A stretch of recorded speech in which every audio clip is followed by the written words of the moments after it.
창세기 14장은 성경에 기록된 최초의 전쟁을 다루고 있습니다. 그런데 그 규모가 심상치 않죠.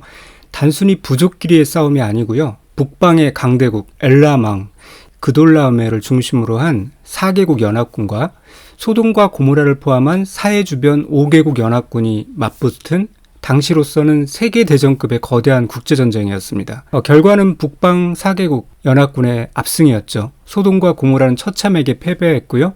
모든 재물과 양식을 약탈당했어요. 그리고 그 과정에서 소돔에 살고 있던 아브라함의 조카 롯도 포로로 끌려가고 맙니다. 이 소식이 아브라함에 들려왔죠. 당시 아브라함의 나이는 대략 80대 중반으로 추정됩니다. 혈기왕성한 청년이 아닌 것이죠. 게다가 그는 군인이 아니라 목축을 하는 유목민이었어요. 상식적으로 생각하면 세계 최강의 정예부대가 휩쓸고 간 그 자리에 80대 노인이 뛰어든다는 것은 자살행위나 다름없죠. 계란으로 바위를 치는 격입니다. 하지만 놀랍게도 아브라함은 주저하지 않고 추격을 시작합니다. 그리고 기적 같은 승리를 거두죠. 도대체 이 말도 안 되는 승리는 어떻게 가능했을까요?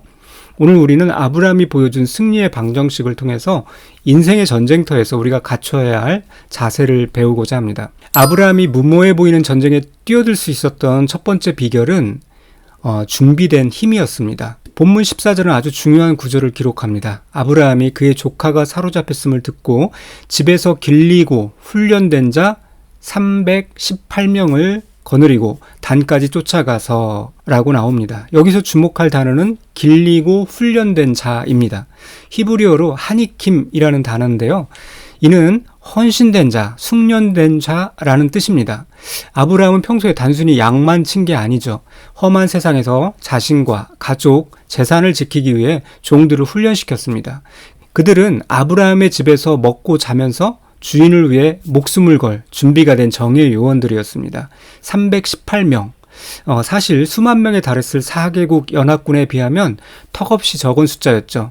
하지만 오합지졸 1만 명보다 무서운 것이 훈련된 318명입니다. 아브라함에게는 위기의 순간에 즉시 동원할 수 있는 손발이 척척 맞는 시스템이 갖춰져 있었던 것이죠. 이것은 우리에게 아주 중요한 도전을 줍니다. 우리는 흔히 하나님이 다 알아서 해 주시겠지라고 손을 놓을 때가 많죠. 하지만 진짜 믿음은요, 하나님의 도우심을 믿기에 오늘 내가 할 수 있는 최선을 준비하는 것입니다. 평소에 실력을 갈고 닦지 않은 사람에게 기회는 오지 않죠.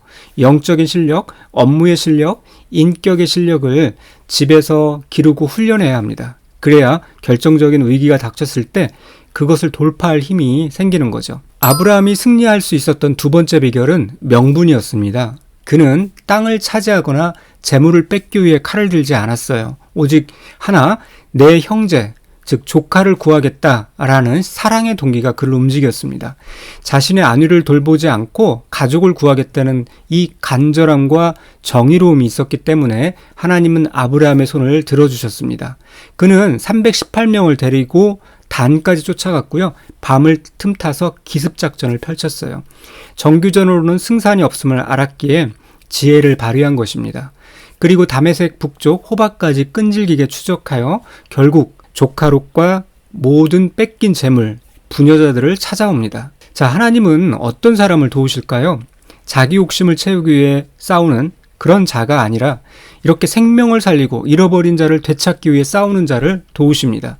우리의 비전이 또 노력이 나의 영달을 넘어서 하나님 나라와 이웃을 향할 때 하나님은 우리가 상상치 못한 방법으로 승리를 주시는 거죠. 그리고 전쟁이 끝난 후 아브라함의 태도는 더욱 비신합니다.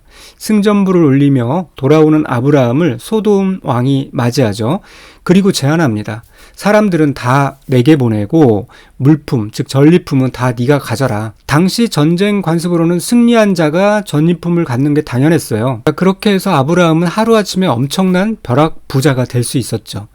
하지만 아브라함은 이를 단칼에 거절합니다. 너의 말이 내가 아브라함으로 치부하게 하였다 할까 하여 너에게 속한 것은 실 한 오락이나 들매끈 한 가닥도 내가 가지지 아니할 것이다. 이게 무슨 뜻입니까? 나는 소도방 당신 덕분에 부자가 됐다는 소리를 듣기 싫다.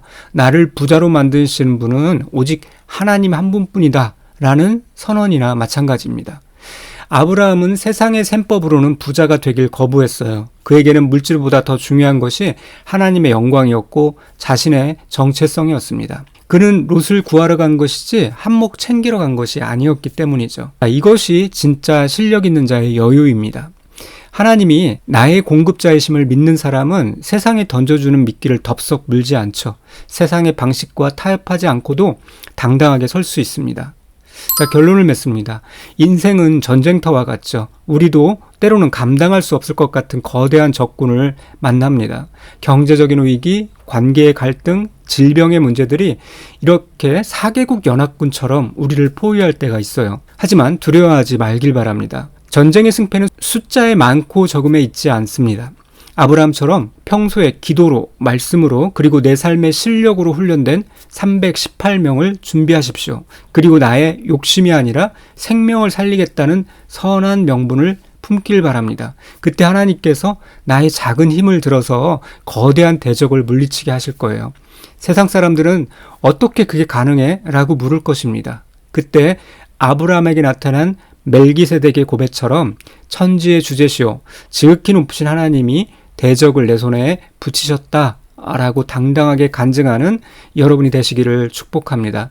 오늘도 우리에게 주신 삶의 자리에서 성실하게 훈련받고 준비됨으로써 다가올 영적 전쟁에서 승리하는 저와 여러분이 되기를 소망해봅니다.